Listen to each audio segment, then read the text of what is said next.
stars. He looks from heaven, sees where you are, arranging your life in His plans. Preparing you now, unfolding the way to all your tomorrows and whatever you face. He's already in your tomorrow. He's walking one step ahead. Whether it's joy or it's sorrow, He'll do just what He said. He'll never leave you lonely in the land of the great unknown. He's already in your tomorrow. Don't be afraid to keep pressing on.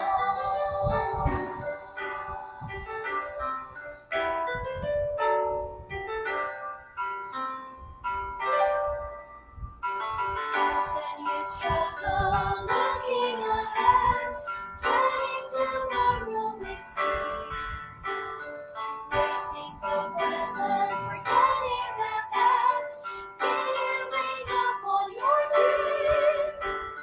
You're stranded between your fear and your faith. You'll weather the conflict, the future is safe.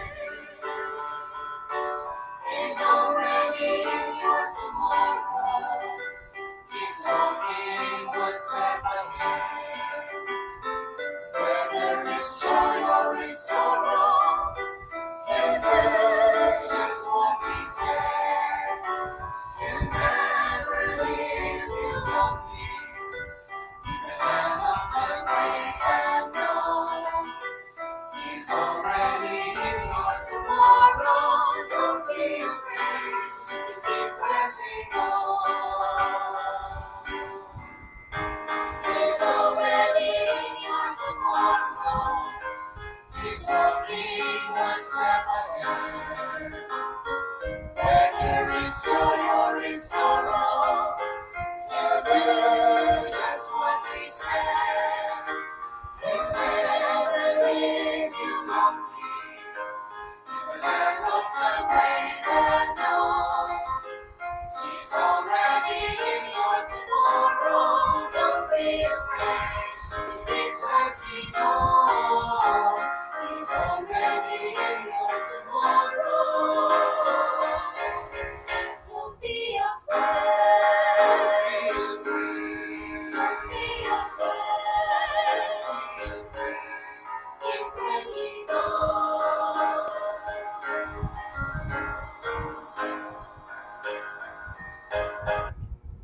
Amen, amen.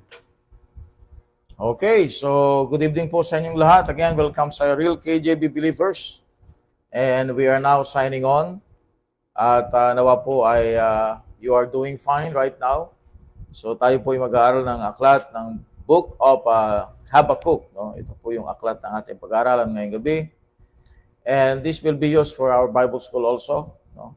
So pagkatapos po nating pag-aralan ng Book of Habakkuk, it will be recorded and it will be for the purpose of our Bible school. Ano? At sa lahat po ng mga nakasubaybay ngayon sa programa ng Real KJB, maraming salamat po at magandang gabi po sa inyong lahat. At tayo po ay nag-aaral ng isang aklat ng mga minor prophets. No? So as we have studied in the past, sa mga aklat nating binasa, sa minor prophets at pinag-aralan, ay nakita natin na itong mga ito ay meron silang present application, no? At the same time, meron silang future application. So yung kanilang present application, yung time ng captivity, either ng Assyrian, either ng Babylon, no? Both ay may present application ang mga minor prophets, but meron din silang future application it will be the second coming of Jesus Christ. At nag-a-appear din po ang Antichrist sa mga passages ng minor prophets. So it's good study para po maintindihan po natin ang history ng Israel at the same time, sa doctrine po natin ng second coming ay mapag-aralan din po natin na ito po ay nababanggit, no, sa Old Testament.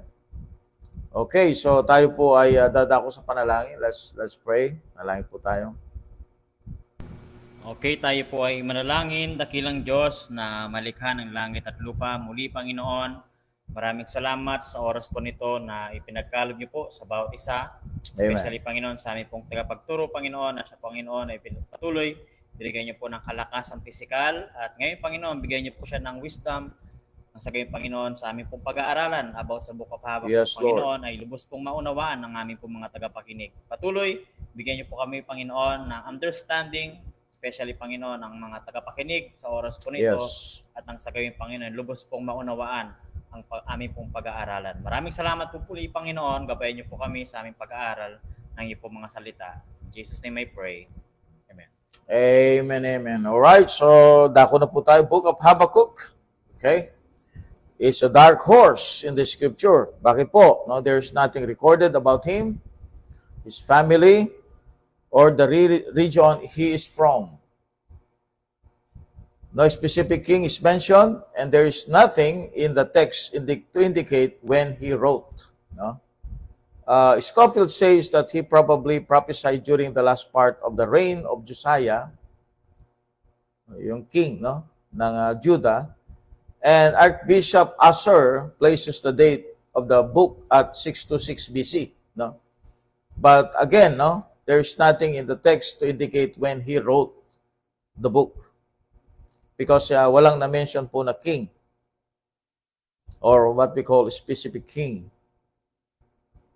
Habakkuk has 3 chapters, 56 verses, and 1,475 words. Importante po ang every word sa Bible, sa King James Bible. Every word of God is pure. No? Every word of God is important. No? At kaya hindi po dapat bawasan, hindi dagdagan, no? It is perfect. Kaya po, wala po tayong authority, no, to remove words from the Bible. Like most of the minor prophets, Habakkuk is 90% negative. Thus, the book would be considered non-productive by any modern critical scholar. Unfortunately for him, the book contains a complete description of the second advent of Christ, with a repeat of what took place in Joshua chapter 10. The entire Jewish nation is saved by the Messiah, and he fulfills Genesis 3:15 while doing it. So dito po sa aklat na ito, no, tulad po ng aking nabasa, pagka mga modern scholars ang nagbabasa nito, mga kapatid, since kanila nakikita ay 90% ay negative, so walang parang non-productive sa kanila ito, no? But this book contains a complete description of the second advent of Jesus Christ. So tayong nagbabasa, we can apply na yung mga verse na yan, nating mababasa na mayroong kaugnayan sa second advent, ay ating pong nakikita na mahalaga po sa ating pag-aaral pag pinag-usapan po yung eschatology, yung last days, no? Now, kaya po tayo may understanding na yung mga aklat na ito ay merong application sa second advent because we have a complete revelation, no?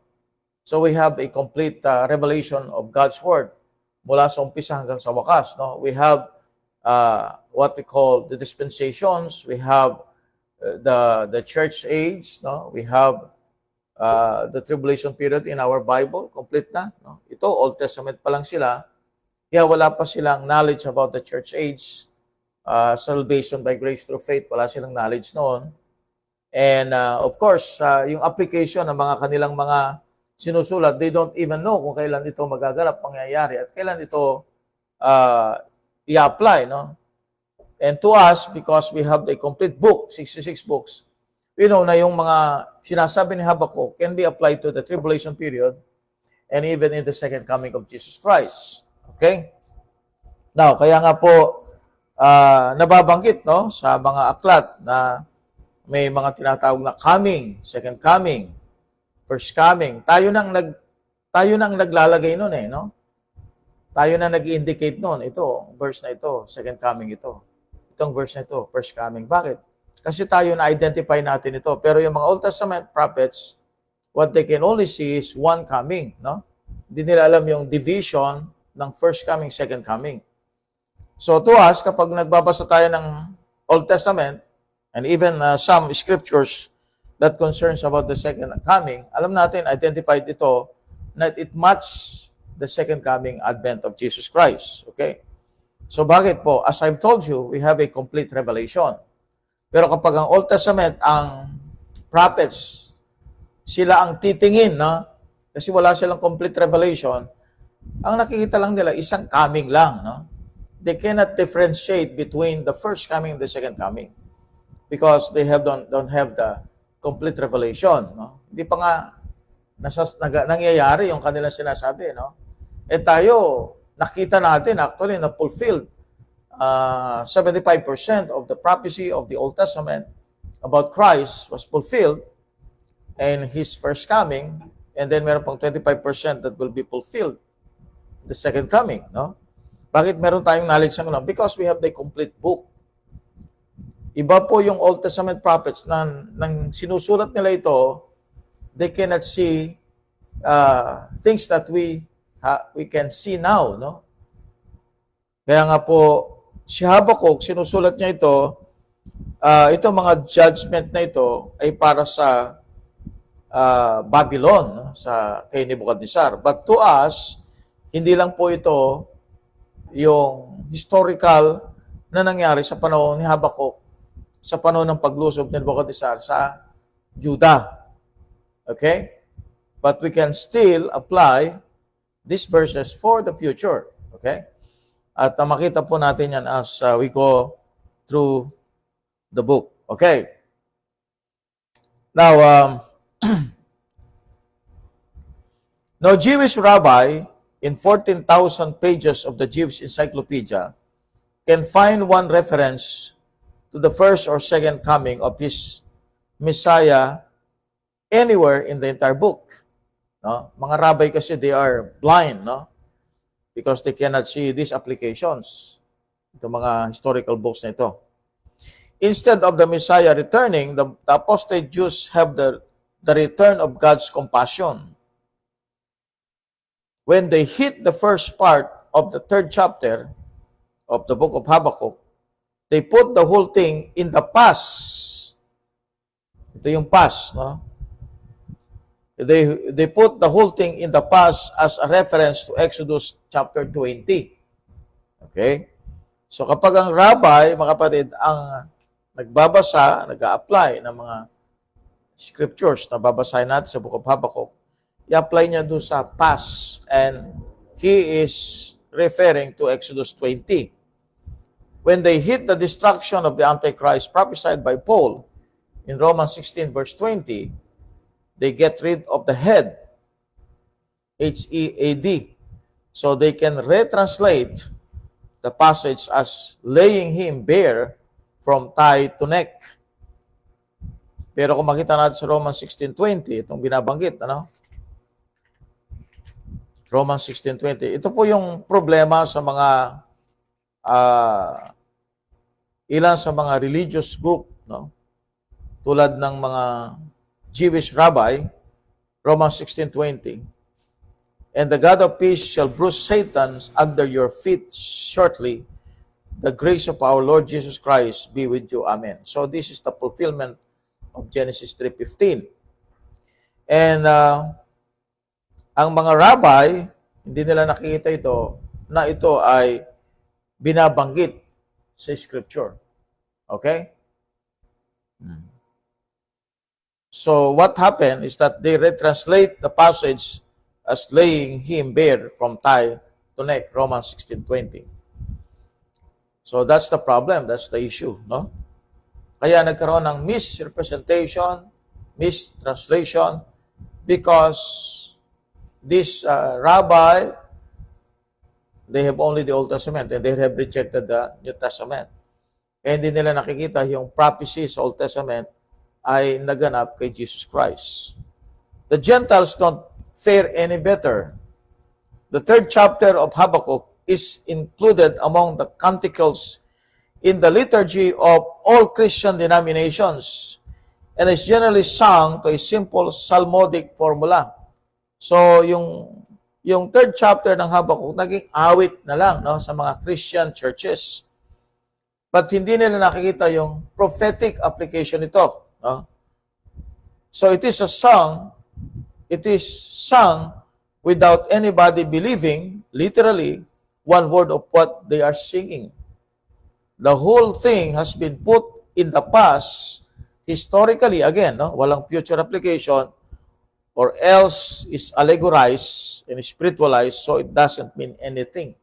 So, ang ginawa po nila, nilagay nila yung Habakkuk, yung application ng Habakkuk only in the past. Okay? Or kapag ginamit nila yung Habakkuk, they spiritualize or allegorize. So, anong meaning nito ngayon sa future? Wala na. Okay? So, tayong mga Bible believers, whenever we read the book, we know that there are applications in the book for the future events. Okay? Now, let's read chapter 1. Okay? Ito po yung 3 parts ng book. Warning about the invasion of Nebuchadnezzar. So this is in chapter 1. Okay? And let's read entirely yung buong chapter 1. At tingnan na lang po natin yung ilan sa mga bagay na pwede nating sabihin nating isama sa ating doctrinal class ngayon. No? Okay, ng mga verses. Let's see chapter 1.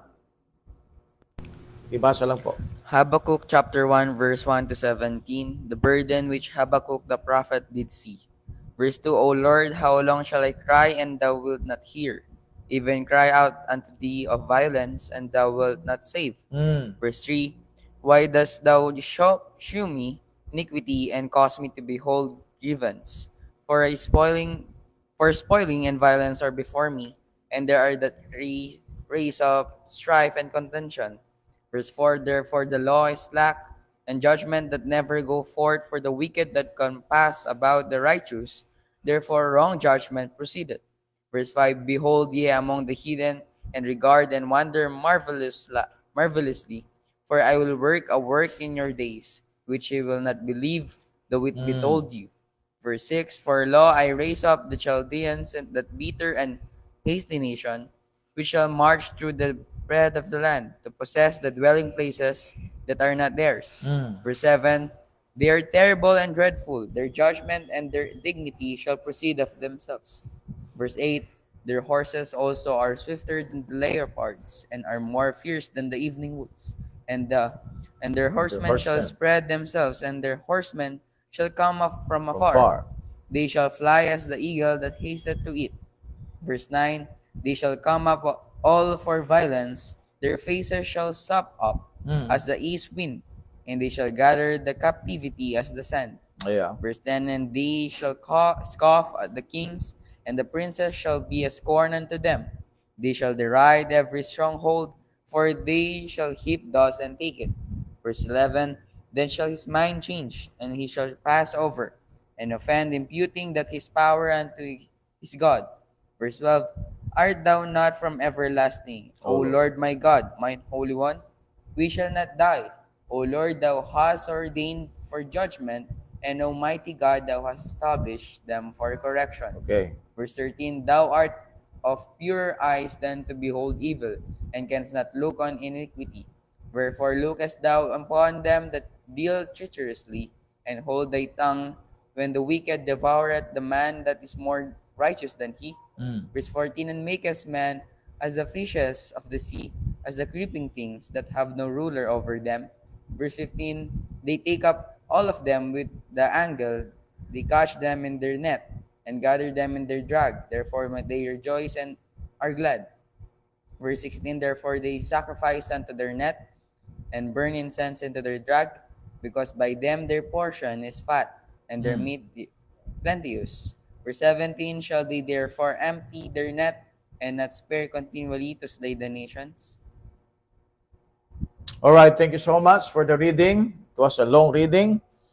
Pero ito po yung mga considerations po natin. No? Makita natin, no words was used by the prophet against Israel. No? Hindi po siya nagsalita against Israel. May mga prophets, minor prophets that they speak against Israel. But this time, makita natin, this is the burden which the Habakkuk the prophet did see. He is speaking to the Lord. O Lord, how long shall I cry, and thou wilt not hear? Even cry out unto thee a violence, and thou wilt not save. So nakita po niya yung problem ng Israel, no? Israel is becoming wicked, becoming unrighteous. So the Lord is going to judge Israel. And now the Lord used the Babylon to punish injustices in the nation of Israel. Okay? So gumamit siya ng isang bansa. At nakita yun ni Habakkuk na yung mas worse pa itong Babylon, no, sa Israel. And yun nga po, for this reason, this is not only applied, these events, no, na inalaw ng Panginoon mangyari sa Israel, sa foreknowledge ng Panginoon Diyos, He is not just using Nebuchadnezzar to punish the injustices of the Jewish people, but also He's going to use this for further sabi nating punishment na hindi lamang po si Nebuchadnezzar ang ipinipicture niya dito, kung hindi po greater than Nebuchadnezzar, which is the Antichrist, no? And we will see in verse 11, then shall his mind change, and he shall pass over and offend, imputing this his power unto his God. Small g. All right? So the Antichrist, okay, is being pictured in verse 11, and i-connect po niya sa Daniel chapter 11, verse 38 to 39. Tignan natin. Okay. Daniel chapter 11, verse 38, 39. Sige, Brad. Now.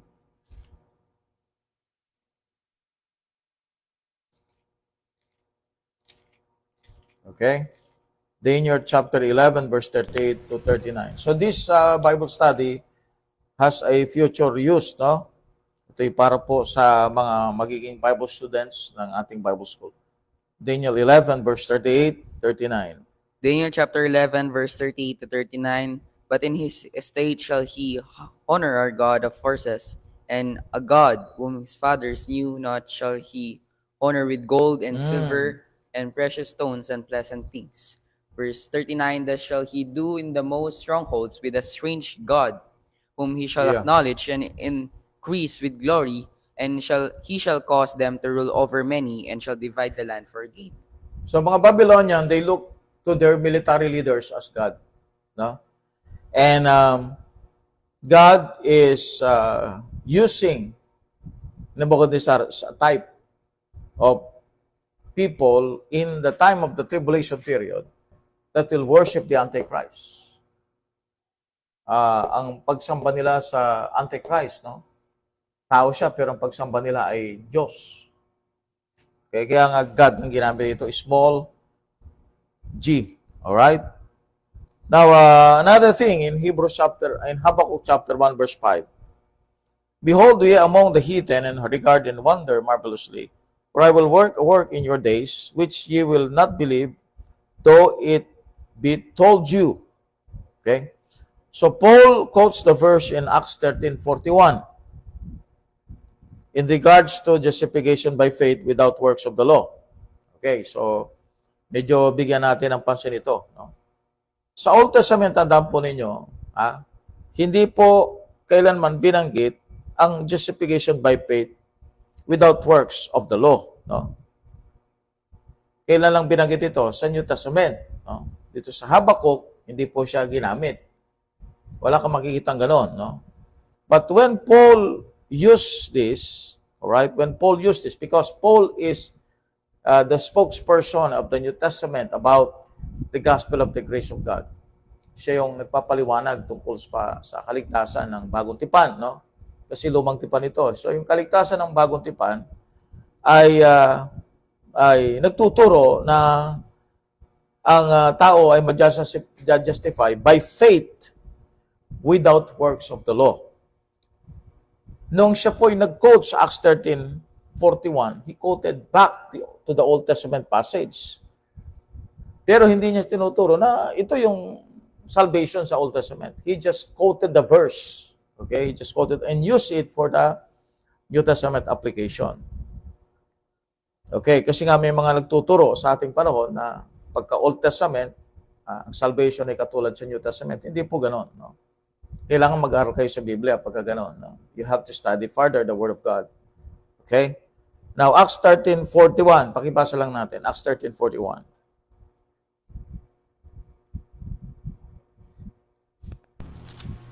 Acts chapter 13, verse 41. Behold, ye despisers, and wander and perish. For I work a work in your days, a work which shall in no wise believe, though a man declare it unto you. Okay. All right. For I will work a work in your days which ye will not believe, though it be told you. All right. Now, Paul will continually apply verses to the body of Christ that deal with Israel at the second advent. No? At ginagamit po niya yan as we have studied Nahum 1:15, Isaiah 9:2. So, ginagamit niya yung Old Testament passages. Ginagamit niya, kino-quote niya yon, tapos ginagamit niya yon sa New Testament. Okay. Yun ang ginagamit ni Paul, no? Ginagawa ni Paul. In this case, the Lord is talking about the invasion of Nebuchadnezzar. This is the kind of thing that destroys the minds of the Bible correctors who are too lazy to rightly divide the word of truth. 2 Timothy 2:15. Okay? So, this is in the book of Habakkuk, ang setup kasi dito, Old Testament. No? So, when Paul quoted this, ang application na niya, New Testament. Alright? Makita natin ulit mamayan pagdating tayo sa book of Habakkuk, chapter 2, verse 4. Okay. In Habakkuk 1:9, all the Hebrew scholars admit that the meaning of the expression "sop up" is uncertain. Okay? The guesses are that it means to hoard something or the opposition to something. But following the standard Hebrew construction of the sentence, the word should match the word gather in the same verse. Just as in verse 10, skuf matches deride. By comparing scripture with scripture, the verse is saying that the invading armies of Nebuchadnezzar are going to eat up everything the Jews have, as the east wind would. Okay? So, lahat ng bagay na nasa Israel, kukunin ni Nebuchadnezzar. No? Kaya may word na sop up. No? They shall come all for violence, their faces shall sop up. So, ibig sabihin is that they're going to gather, scoop, and they're going to eat up, no? Everything the Jews have. Kaya, ubos, no?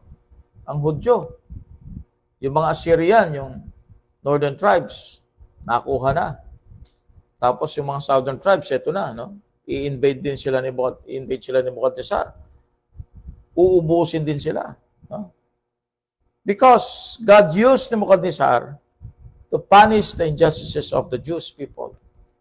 And God also used this, all right, to apply for the future event that will happen in the time of the tribulation period. Sinong maapektuhan dito? Di ba mga Hudyo? Okay?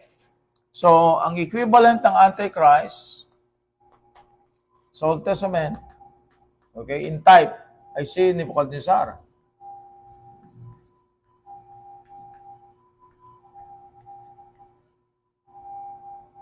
Okay? So, ang equivalent naman nung suffering na nangyayari sa time ni Habakkuk, yung suffering sa time ni Habakkuk. Okay? Yung suffering in the time of Habakkuk. Jewish suffering. Okay? Ang equivalent naman ito is the time of the tribulation period. Kaya nga, ang tribulation period ay tinawag na Jacob's trouble. See? Okay. Chapter 1, verse 11, then shall his mind change, and he shall pass over and offend, imputing this his power unto his God. Verse number 11, the reference is to Nebuchadnezzar as a type of the Antichrist. But notice the sudden change from plural, verses 6 to 10, to singular, verse number 11. Okay? So, katulad din yan ng Nahum 1:13. No? This constant reference to the Antichrist is the plural is from Revelation 13 verse 1 to 2. Reference to Antichrist in the plural is from Revelation 13 verse 1 to 2. Check natin yan. Revelation 13 verse 1 to 2. Okay? So kapag hindi po natin na natapos ito ng isang oras, sabihin po meron tayong part 2. No? 13 verse 1 to 2. Revelation 13 verse 1 to 2, and I stood upon the sand of the sea and saw a beast rise up out of the sea, having 7 heads and 10 horns, and upon his horns 10 crowns, and upon his heads the name of blasphemy. Yeah. Verse 2, and the beast which I saw was like unto a leopard, and his feet were as the feet of a bear, and his mouth as the mouth of a lion. And the dragon gave him his power, and his seat, and great authority. Satanic Trinity pala yun, no? Satanic Trinity, kaya nga yung Antichrist. Nasa kanya yung Satanic Trinity. No? Yung body ng Pope, yung soul ni Judas Iscariot, at saka yung spirit ni Satan. Satanic Trinity. Okay? So, chapter 1, verse 15. Verses 15 to 16 are one of those places for great practical, devotional, spiritual applications that the expositors and commentators miss. Although the verses are talking about literal fishing nets and fishing lines, notice how applicable they are to TV and radio networks. Kita nyo yun? TV networks. Kahit yung internet, networks din, no? Networks. Itong mga networks na ito, TV, radio, internet. Nababanggit na pala yan, no? Sa Bible, no? Hindi nakalagay doon na TV, hindi nakalagay doon na internet, hindi nakalagay doon na radio. So that is the application of that, okay? The media networks offer bait. They offer bait to catch sinners, Ecclesiastes 9:12. They invent gods and goddesses for sinners to worship. They also create devils and demons for you to hate and vilify. And they are made fat by commercial revenues. So they take up all of them with the angle, they catch them in their net, and gather them in their drug, therefore they rejoice and are glad. Yun. Kaya yumaman sila through networks. Okay, now, verse 17. Israel's enemies are not going to be allowed to empty their net and take advantage of its contents. John 21, verse 5 to 11 as a cross-reference, no? So, ulitin ko po, Israel's enemies are not going to be allowed to empty their net and take advantage of its contents. God is going to sink their boat with all their equipment on it. Okay? Shall they therefore empty their net and not spare continually to slay the nations? Alright, so that would give us a future application that ang mga nations po, magiging evil sila, no? Tulad po nito, no? They're going to use people, no? Yung mga poor, lalo pa nilang kukuhanan ng maraming pera, and someday God is going to just judge the nations. Nations po, hindi lang po nation, ha. So si Nebuchadnezzar, yung nation ng Babylon is the picture of the nations of the future, the nations, no? So yung nation ng Babylon, okay? Babylon, yung empire ng Babylon, okay, na i-judge ng Diyos sa time ni Habakkuk. So ito pinipicture siya ng judgment. Itong Babylon na ito, pinipicture din ng Panginoon yung judgment na gagawin niya sa mga nations. Alright? Shall they therefore empty their net and not spare continually to slay the nations? Oh. So may gathering na mangyayari. Kaya nga makita ninyo sa future event, okay, sa Bible, maggagather ang mga nations doon sa lugar ng Armageddon. Diba? May gathering ng mga nations. And God will destroy them in the second coming of Christ. Okay? Let's see the book of chapter 2. The sins of Judah described. Alright? So, nag-start po tayo ng 9. Tama, Brad, no? Sige, kapatid. So, babasahin po natin yan, starting verse 1 hanggang verse 20 po. Habakkuk chapter 2, verse 1 to 20. I will stand upon my watch and set me upon the tower, and will watch to see what he will say unto me, and what I shall answer when I am reproved. Verse 2. And the Lord answered me and said, Write the vision, and make it plain upon the tables, that he may run that readeth it. Verse 3. For the vision is yet for an appointed time, but at the end it shall speak, and not lie. And though it tarry, wait for it, because it will surely come, it will not tarry. Verse 4. Behold, his soul which is lifted up is not upright in him, but the just shall live by his faith.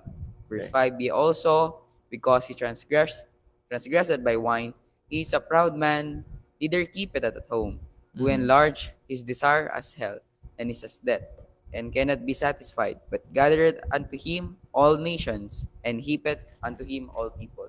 Verse 6. Shall not all this take up a parable against him, and a taunting proverb against him, and say, Woe to him that increased that which is not his. How long? And to him that ladeth himself with a thick clay. Verse 7. Shall they not rise up suddenly that shall bite thee, and awake that shall vex thee, and thou shalt be for booties unto them? Verse 8. Because thou hast spoiled many nations, all the remnant of the people shall spoil thee, because of men's blood, and for the violence of the land of the city, and of all that dwell therein. Verse 9. Woe to him that coveteth on evil covetousness to his house, that he may set his nets on high, that he may be delivered from the power of evil. Verse 10. Thou hast consulted shame to thy house by cutting off many people, and hast sinned against thy soul. For the stone shall cry out of the wall, and the beam out of the timber shall answer it. Verse 12. Woe to him that buildeth a town with blood, and establisheth a city by iniquity. Verse 13. Behold, is it not of the Lord of hosts that the people shall labor in the very fire, and the people shall weary themselves for very vanity? Verse 14. For the earth shall be filled with the knowledge of the glory of the Lord, as the waters cover the sea. Yeah. Verse 15. Woe unto him that giveth his neighbor drink, that putteth thy bottle to him, and makest him drunken also, that thou mayest look on their nakedness. Verse 16. Thou art filled with shame for glory. Drink thou also, and let thy foreskin be uncovered. The cup of the Lord's right hand shall be turned unto thee, and shameful spewing shall be on thy glory. Verse 17. For the violence of Lebanon shall cover thee, and the spoil of beasts, which made them afraid, because of men's blood, One. and for the violence of the land of the city, and of all that dwell therein. Verse 18, what profited the graven image that the maker thereof had graven it, the molten image, and a teacher of lies, and that the maker of his work trusted therein to make dumb idols? Verse 19, woe unto him that saith to the wood, awake, to the dumb stone, arise, it shall teach. Behold, it is laid over with gold and silver, and there is no bread at all in the midst of it. Verse 20, but the Lord is in his holy temple, let all the earth keep silence before him. Wow. Now, the sin of Judah described, no? Tatlo yung major sin na binanggit, no? Yung kanilang drunkenness, wine, no? Yung kanila pong fornication, adultery, sabi natin, sex problem, and then third is their idolatry. So that's the sin of Israel. That's the sin of Judah. Described here, no? And that attracts God to judge the southern tribes of Judah. Kaya dumating si Nebuchadnezzar to punish Israel. Okay. Now, in chapter 2, verse number 3, for the vision is yet for an appointed time, but at the end it shall speak and not lie, though it tarry, wait for it, because it will surely come, it will not tarry. No? This representing a time of nearly 2,600 years. Yung word na tarry represents a time of nearly 2,600 years. Daniel chapter 8 verse 19, Daniel 10 verse 1, Daniel 11 verse 27, and Daniel 11 verse 35. So, the word, it will not tarry, in verse 3, represents Daniel chapter 12, verse number 4 to 10, with a cross-reference of Revelation 22, verse 8 to 12. Okay? So, that's going to eternity na, no? Alright, so ayan po yung application on. And we see in verse number 4, ito na po, no? Behold, his soul which is lifted up is not upright in him, but the just shall live by his faith. No? Take note yung word, his faith. The just shall live by his faith. When Paul used this, okay, wala na yung his. When Paul used this, wala na po yung his. Completely ignoring the warnings not to subtract from Scripture, Paul misquotes the verse in Romans. Take note of that. Ano? Alisin na lang natin yung misquotes. But parang sinadya talaga ni Paul. Paul quoted the verse, but he removed the word his in Romans 1:17. So by removing his from his faith, this will describe the difference of salvation of the old and the new. No? All right, so this is under the Mosaic Covenant. So yung his faith, ibig sabihin po noon, salvation here is faith and works. Here, faith. Bakit faith? Kanino ba faith ito? The just shall live by faith. Kanino ba faith ito? This is the faith of Christ. Galatians 2:20, no? Galatians 2:16. The just shall live by faith. So, faith, that's the faith of Christ. Here, the faith of man, his faith. Just like in Hebrews chapter 11 and James chapter 2. Okay. Now, sa mga hindi po nagra-rightly divide, problema sa kanila yan. Kasi nga, ang kanilang paniniwala ay ang salvation sa Old Testament, same sa New Testament. Okay? Now, so that's the great problem to them. So, wala na tayong magagawa doon kung ayaw nilang tanggapin yan. Kasi yun na lang talaga ang kanilang paniniwalaan. Alright, so the Antichrist, Isaiah 14 verse 4, cross-reference. The Antichrist is mentioned in verse 6. Shall not all this take up a parable against him, and a taunting proverb, against him, and saying, Woe to him that increaseth that which is not his, how long, and to him that ladeth himself with thick clay. The Antichrist. Cross-reference Isaiah 14:4. No? We have verse 12. Woe to him that buildeth a town with blood and establisheth a city by iniquity. No? Take note of Job 24 verse 12. Okay, now, verse 14. Verse 14. For the earth shall be filled with the knowledge of the glory of the Lord as the waters covered the sea. This is also a second Advent verse. Okay? Ang cross-reference natin dyan, Isaiah 11 verse 9. Isaiah 11 verse 9. Alright, so verse 15. Woe unto him that giveth his neighbor drink, that puttest thy bottle to him. Ito yung drunkenness, no? And makest him drunken also, that thou mayest look on their nakedness. You see that? So merong ugnayan po yung drunkenness sa sex, nakedness, no? Alala natin si Noah, no? Tsaka yung sin ni Ham. Nagsimula din sa drunkenness yun. Kay Lot, ganun din, ano? Nagkaroon ka rin siyang anak sa kanyang mga anak. It is connected. Yung sex at saka yung drunkenness may connection. That thou mayest look on their nakedness. Okay. An outstanding example of this is David's handling of the Bathsheba affair. Note that nakedness and the vine tree go together. They go together. No? Drunkenness and vine tree go together. All right. Thou art, you can see also verses in the scriptures connected this sa alak. No? Proverbs 23 verse 29 to 35, Deuteronomy 29 verse 19 to 20. And in verse 18, what profited the graven image that the maker thereof hath graven it, the molten image, and a teacher replies that the maker of his work trusted therein to make dumb idols. So yun ang problem ng Israel. Dumb idols. Ibig sabihin, they worship idols. Isaiah 46 verse 5 to 10, Isaiah 48 verse 3 to 6, Isaiah 44 verse 9 to 20. Okay, yun ang connecting verse.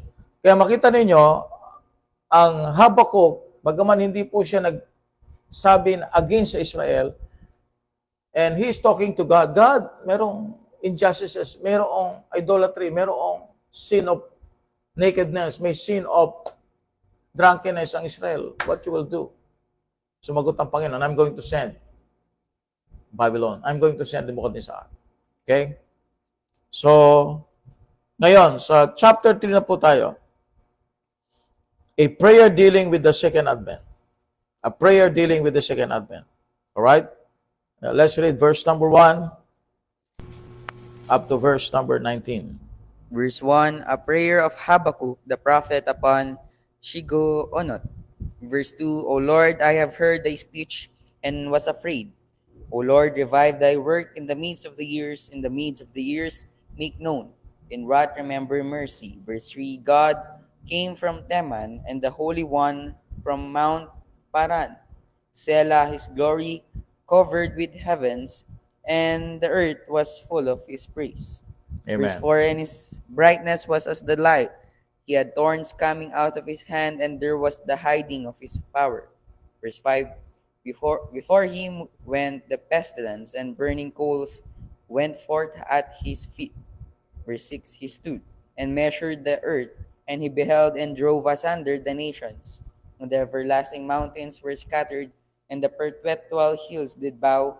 His ways are everlasting. Verse 7, I saw the tents of Cushan in affliction, and the curtains of the land of Midian did tremble.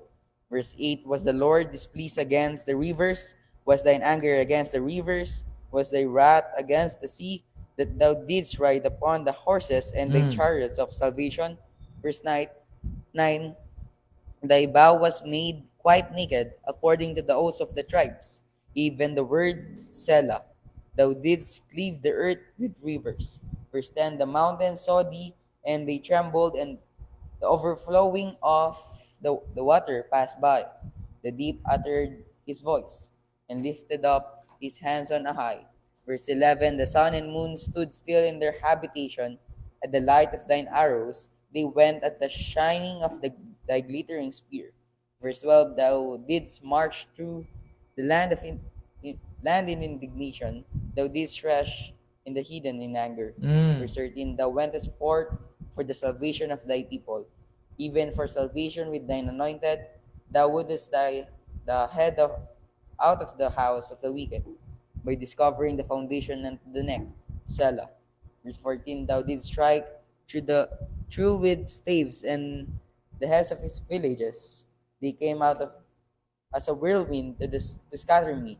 Their rejoicing was as to devour the poor secretly.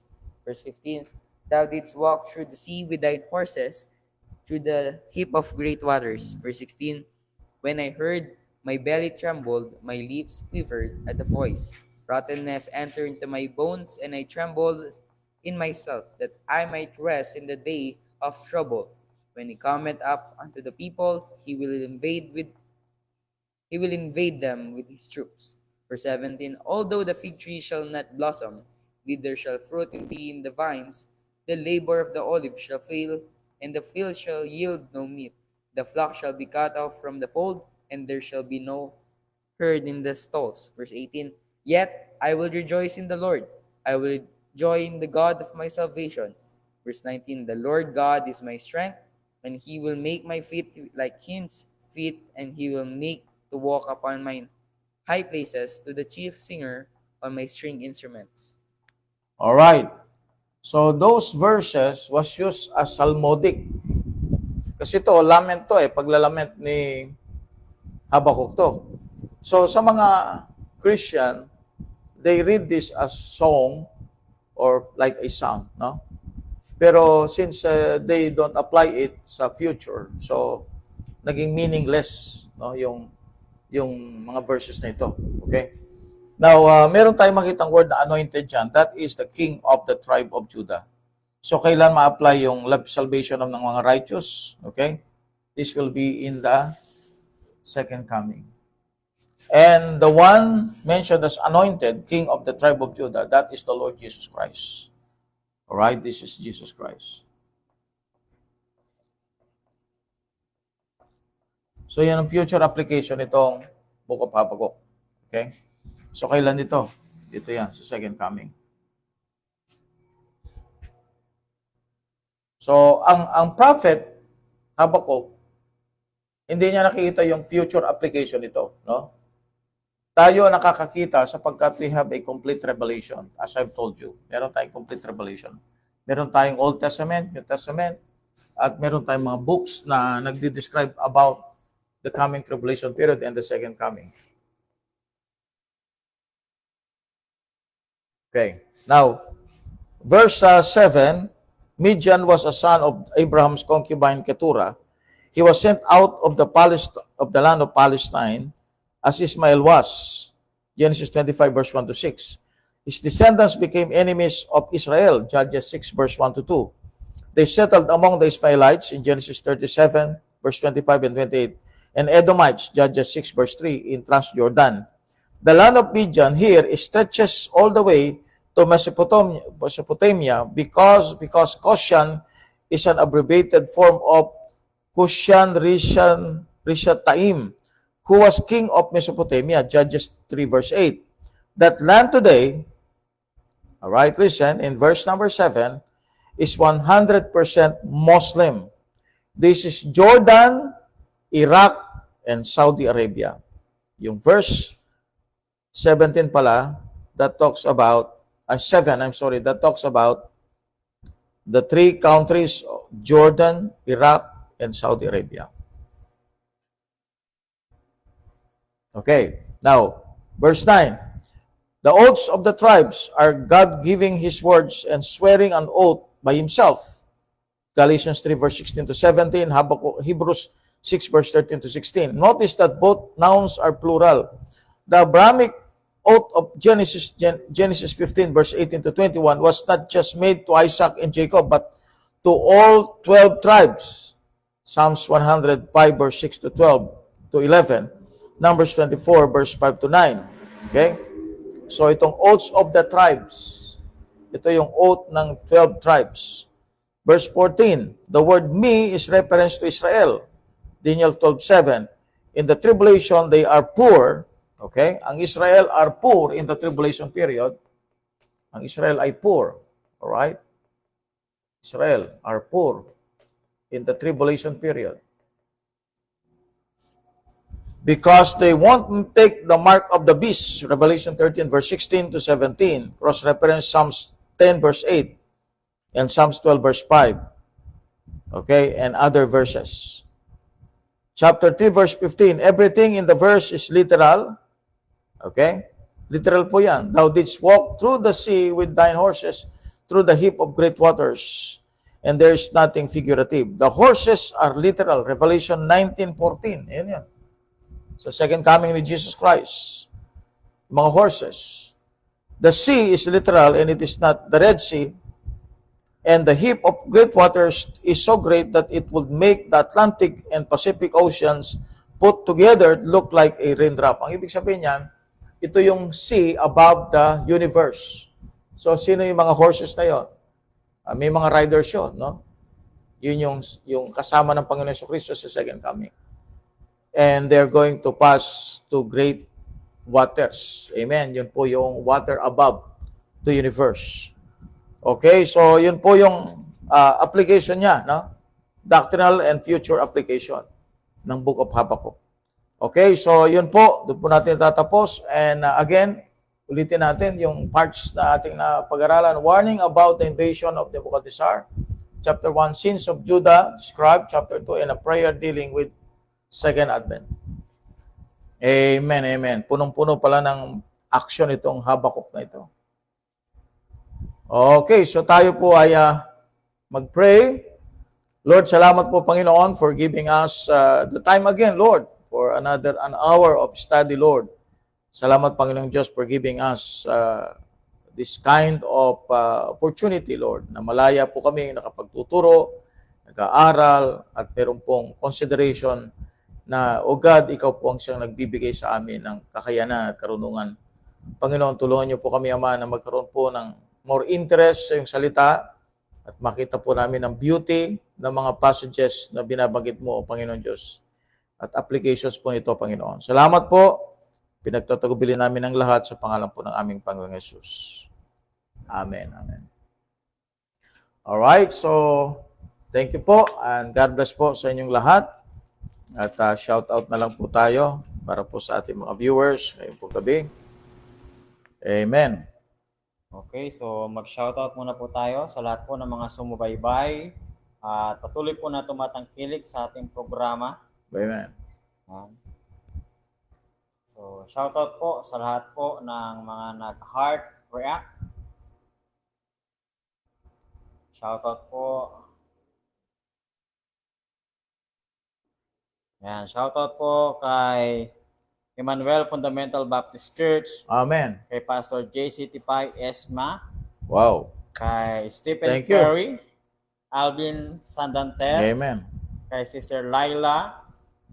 Kay June Francisco. Kay Brother Cesar Azar Alcantara. Amen. Kay Brother Ramon Candelaria. Kay J.D. Semeniano Velasco.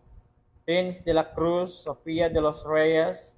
Kay Brother Ranel Clark Tavios and Sister Mariel Castañeda. Gayon din po kay Brother Luis Antonio Sia, kay Pastor Nolan Maroto, Brother Christian Paulo Arelia, Brother Isagani Peralta Reyes, Yep. Sister Jennifer Capili Pascual, Sister Gemma Ermitaño, Sister Nolan May Francisco Pelenya, Sister Lobela Daulo Patungan and Pastor Alan Patungan, Sister Ana Cayabyab Ocampo, Brother John Aldrin Libado, Sister Maricel Atanasio, kay Sister Kimberly Hopelenya, pero din po kay Sister Rhea May Feria Bartolome. Amen. Pero din po kay Lelit Almendras Casas, kay Seth Danieles, kay Inesia, kay Job Clar Bitoon, kay Jingfra, kay Brother Alden Carbos Young, Sister Marina and Pastor Alwin Valdez. Yep. Galing din po kay Sister Maricar Eunice Bautista. Kay Big Boss John, Brother Francis Vicente, at galing po kay Pastor John Villanueva. Ayan. So, shoutout din po sa lahat po ng mga sumubaybay at patuloy po na tumatangkilik ng ating programa. Sana po kayo pagpalain ng Panginoon sa mga susunod po nating Bible study. Alright. So, may sinulat lang ko dinagdag, yung Sela, the Rock of Refuge. Okay, it's in verse 13. Amen. Dami po, no? Yung Book of Habakkuk. At pinag-isa na lang natin sa isang araw. Okay? Pero ito ay actually, dapat ito 3 araw. Pero pinag-isa na lang po natin sa isang gabi. No? At 1 oras lang actually. 1 oras lang.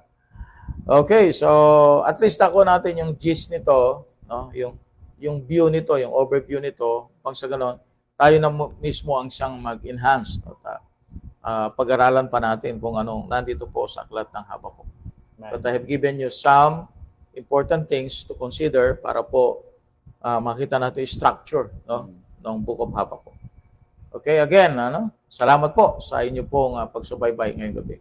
Amen, amen. Okay, please like, share, and follow our Facebook page. Ganyan din po sa ating YouTube channel. Paki-subscribe na po kung hindi pa kayo nakapag-subscribe. Nang sa gayon kayo po ay maging updated sa lahat po ng ating latest videos. Okay, once again, good morning, good afternoon, and good evening. Will KJB Believers now signing off. God bless po. Maraming salamat.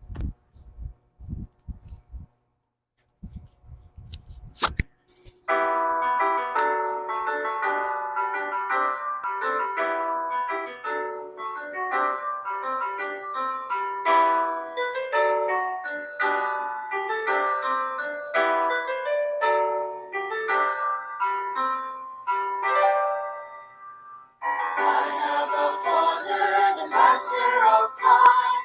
He holds the world in His hands. He looks from heaven, sees where you are, arranging your life in His plans, preparing you now, unfolding the way to all your tomorrows and whatever you face. He's already in your tomorrow. He's walking one step ahead.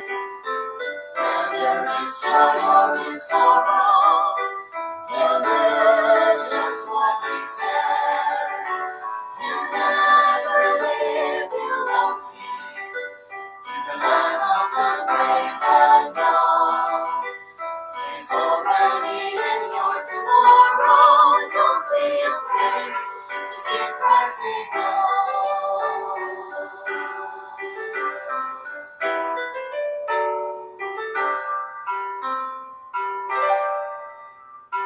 Often you struggle looking ahead, dreading tomorrow recedes.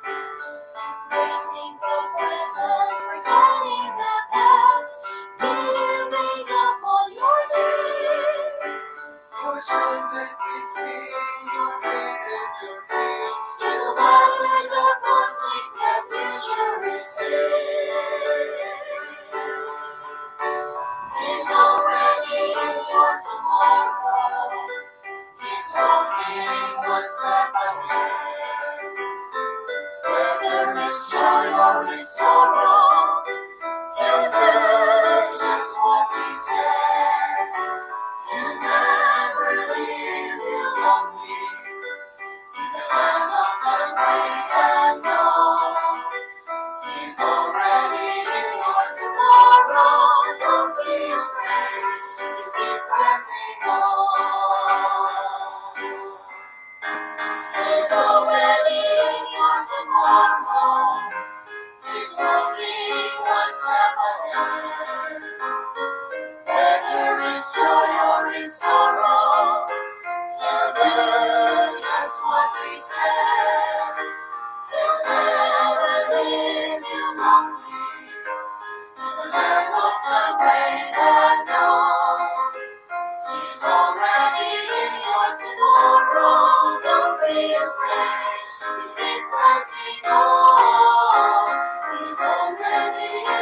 answer for